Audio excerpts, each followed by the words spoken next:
یہ ساری کائنات ختم ہو جائے گی، لیکن اللہ کی ذات باقی رہے گی، اور جب تک پروردگار باقی ہے ذکر ہوتا ہی رہے گا۔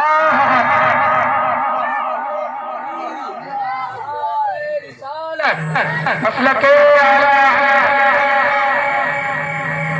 جب تک تو پتہ یہ چلا نہ خدا مل سکتا ہے نہ مصطفیٰ کا ذکر مل سکتا ہے، تو فرماتے ہیں بریلی کے تاجدار، یا رسول اللہ مٹ گئے مٹتے ہیں، مٹ جائیں گے آدھا تیرے، نہ مٹا ہے نہ مٹے گا کبھی چرچا تیرا، فرش والے تیری شوکت کا علو کیا جانے، اس روا عرش پہ اٹھا ہے فریدا تیرا، میں تو مالک ہی کہوں گا کہ ہو مالک کے حبیب، یعنی محبوب و محب میں نہیں میرا تیرا، یعنی محبوب و محب میں نہیں میرا تیرا۔ تو مسجدوں میں اذان ہو، ہم پانچوں وقت کی اذان سنیں، نبی ارشاد فرماتے ہیں، اب ایک طرف اس کو دیکھیں کہ مسجدوں میں اذان ہوتی ہے کہ نہیں ہوتی ہے؟ آپ لوگ اذانیں سنتے ہیں، یہ ماں اور مائیں بہنیں بیٹھی ہوئی ہیں اذانیں سنتی ہیں، سب سنتے ہیں اذان۔ اب اپنے نبی کی حدیث سنیں، میرے آقا فرماتے ہیں جس کے سامنے میرا نام لیا جائے اور وہ مجھ پہ درود نہ پڑھے تو اس نے مجھ پہ ظلم کیا۔ ظلم سمجھتے ہیں نا کسے کہتے ہیں؟ ظلم سمجھتے ہیں نا کسے کہتے ہیں؟ آپ نے کسی کا کھیت چھین لیا، جبرن اس پہ قبضہ کر لیا، ظلم ہے۔ آپ نے کسی کا کوئی موبائل چھین لیا، جبرن چھینا، یہ اس پہ ظلم ہے۔ آپ نے کسی کو بے مطلب میں مار دیا، یہ اس کے اوپر ظلم ہے۔ آپ نے کسی کو ناحق ستایا، یہ اس کے اوپر ظلم ہے۔ تو نبی ارشاد فرماتے ہیں جس کے سامنے میرا نام لیا جائے اور مجھ پہ درود نہ پڑھے تو اس نے مجھ پہ ظلم کیا۔ اب میں آپ سے ہاتھ اٹھا کر کے نہیں پوچھوں گا، لیکن یہاں سے جانے کے بعد جب بستر پہ لیٹیے گا تو سوچئے گا کہ ہمارے کانوں میں کتنی مرتبہ نبی کی آواز، نبی کے نام کی آوازیں جاتی ہیں، اور کتنی مرتبہ ہم اس کو سن کر درود پڑھا کرتے ہیں۔ صرف اپنے آپ سے سوال کریے، اپنے دل سے پوچھئے کہ میرے دل یہ بتا کہ جب نبی کا نام سنتا ہے تو درود پڑھتا ہے، تو اندر سے آواز یہی آئے گی کہ کبھی نہیں پڑھا۔ تو کبھی یہ بھی سوچنا کہ جب نبی کے اوپر ظلم کر رہے ہیں تو کامیاب کہاں سے ہو سکتے ہیں؟ جو نبی کے اوپر ظلم کرے وہ کبھی کامیاب ہو ہی نہیں سکتا ہے۔ نبی کے اوپر جو نبی سے بغض رکھے، جو نبی کے اوپر ظلم کرے، وہ کبھی کامیاب نہیں ہو سکتا ہے۔ کامیاب وہی ہو سکتا ہے جو نبی سے سچی اور پکی محبت کرے گا۔ میرے عزیز، میرے دوست، بڑے خوش نصیب ہیں ہم اور آپ کہ آج یہاں پر عید میلاد النبی صلی اللہ علیہ وسلم کی محفل سجا کر کے بیٹھے ہوئے ہیں۔ میلاد النبی، میلاد بمانا ولادت، ولادت بمانا جنم دن، برتھ ڈے۔ ہم آج کیا منا رہے ہیں؟ نبی کی ولادت کی خوشی منا رہے ہیں، نبی کا جنم دن منا رہے ہیں، یا اگر کالجوں میں پڑھتے ہیں تو یوں کہہ سکتے ہیں کہ نبی کا برتھ ڈے سیلیبریٹ کر رہے ہیں، نبی کا برتھ ڈے منا رہے ہیں۔ ایک جگہ جلسہ ہو رہا تھا مولانا حافظ صاحب، تو کچھ وہاں پہ بدعقیدے لوگ تھے، تو یہ ہوا کہ جلسہ ہوگا تو ان لوگوں کا بول بالا تھا، تو لوگ گئے سنت والجماعت کے لوگ، کہا بھائی ہم جلسہ کریں گے میلاد النبی کے نام سے۔ تو لوگوں نے کہا کہ بھائی میلاد النبی کا جلسہ کرنے کی تو اجازت نہیں ہے، سیرت النبی کا جلسہ اگر آپ کرنا چاہیں تو کر سکتے ہیں، میلاد النبی نہیں کر سکتے، سیرت النبی کا جلسہ کر سکتے ہیں۔ تو پوچھنے والے نے پوچھا، اچھا مولانا صاحب گئے، کہا بھائی ٹھیک ہے، اچھا ٹھیک ہے، آپ کہتے ہیں کہ میلاد النبی کا جلسہ نہیں کر سکتے تو ٹھیک ہے نہیں کریں گے، سیرت النبی کا ہی جلسہ کر لیں گے۔ لیکن یہ بتائیے نبی کی سیرت کو بیان کہاں سے کیا جائے؟ نبی کی سیرت کو بیان کہاں سے کیا جائے؟ سیرت مطلب زندگی، تو کچھ لوگ یہ کہتے ہیں کہ میلاد نہ کریے، سیرت کے نام سے جلسہ کریے، سیرت النبی، نبی کی زندگی کے بارے میں باتیں کریے، میلاد النبی نہیں، کیونکہ میلاد النبی منانا شرک ہے، بدعت ہے، حرام ہے۔ اب مولانا صاحب نے کہا کہ ٹھیک ہے ہم میلاد النبی نہیں کریں گے، سیرت النبی کریں گے۔ تو مجھے یہ بتائیے آپ کہ نبی کی جو زندگی کا جو جلسہ کریں تو نبی کی زندگی کون سی زندگی کا ذکر کریں؟ 60 سال والی زندگی کا ذکر کریں، 50 سال والی کا کریں، اعلان نبوت سے پہلے کی بات کریں، اعلان نبوت سے بعد کی بات کریں، پیدا ہونے سے بات کریں کہ آخر کی بات کریں، شروع سے کریں، بیچ سے کریں کہ آخر سے کریں، ولادت کی پہلے کی بات کریں کہ ولادت کی بعد کی بات کریں۔ تو بدعقیدے نے کہا کہ ایسا ہے آپ شروع سے بیان کریے۔ کہا شروع سے اگر بیان کریں گے یہی تو میلاد النبی ہے، اگر شروع سے بیان کرتے ہیں تو یہی تو میلاد النبی ہے، مطلب شروع سے بیان کریں گے تو ولادت کا ذکر ہوگا، ولادت بمعنی میلاد، اور میلاد مطلب میلاد النبی۔ تو آج ہم اور آپ اپنی قسمت پہ جتنا ناز کریں کہ میلاد النبی کا جلسہ سجا کر کے بیٹھے ہوئے ہیں۔ بے شک ایک شاعر نے کہا تھا جہاں تاریخ تھا ظلمت کدا تھا سخت کالا تھا، کوئی پردے سے کیا نکلا کہ گھر گھر میں اجالا تھا۔ اس دنیا کی حالت عجیب تھی، ابھی مولانا شوکت صاحب بتا رہے تھے نا، عجیب منظر تھا اس دنیا کا، ہر طرف گناہوں کا بول بالا تھا، کوئی کسی کی قدر نہیں کرتا تھا، ماں اور باپ کی کوئی وقت نہیں تھی، کوئی اہمیت نہیں تھی، ماں کو پیروں کی جوتی سمجھا جاتا تھا۔